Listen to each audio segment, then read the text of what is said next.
উত্তরাঞ্চলের একটি মজার খাবার জংলা কচু বা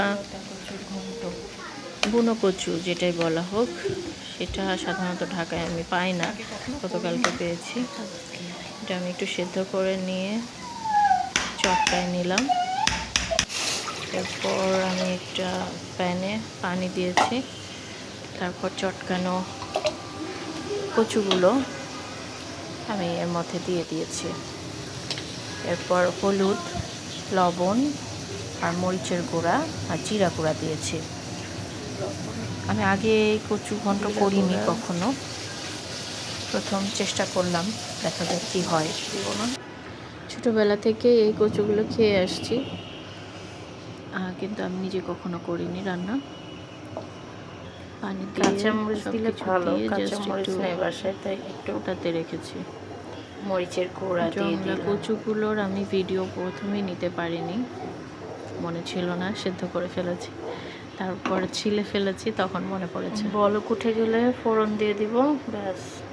মনে পড়েছে যে একটা ভিডিও করলেও পারতাম এটা নিয়ে, কারণ উত্তর অঞ্চলের এটা খুব জনপ্রিয় একটি খাবার, আমার তো খুব মজা লাগে।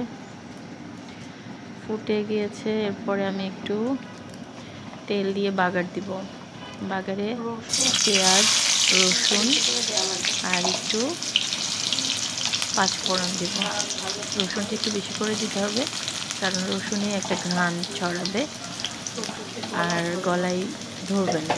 সাধারণত এগুলো ধরে না গলায়, তারপরে যদি একটু রসুন বাড়িয়ে দেওয়া যায় তাহলে আর গলায় ধরে না। অলরেডি এত সুন্দর একটা ঘ্রাণ বের হচ্ছে, আমি এখন ভয়েস দিতে দিতেই আমার লোভ হচ্ছে। একটু পাঁচফোড়ন দিয়ে দিয়েছি, দেওয়ার পরে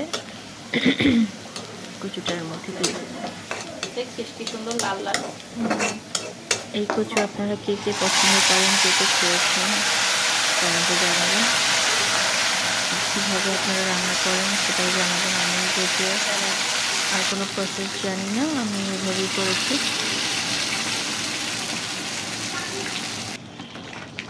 এর সাথে ইলিশ মাছ দিতে পারলে মাথা বা লেজ আরও বেশি মজা লাগতো। এখন যেহেতু নেই আমার কাছে, আমি জাস্ট এমনি করেছি, এমনিতে অনেক ভালো লাগে খেতে। শেষ, আপনারা ট্রাই করে দেখতে পারেন। চ্যানেলটিতে সাবস্ক্রাইব করে পাশে থাকবেন।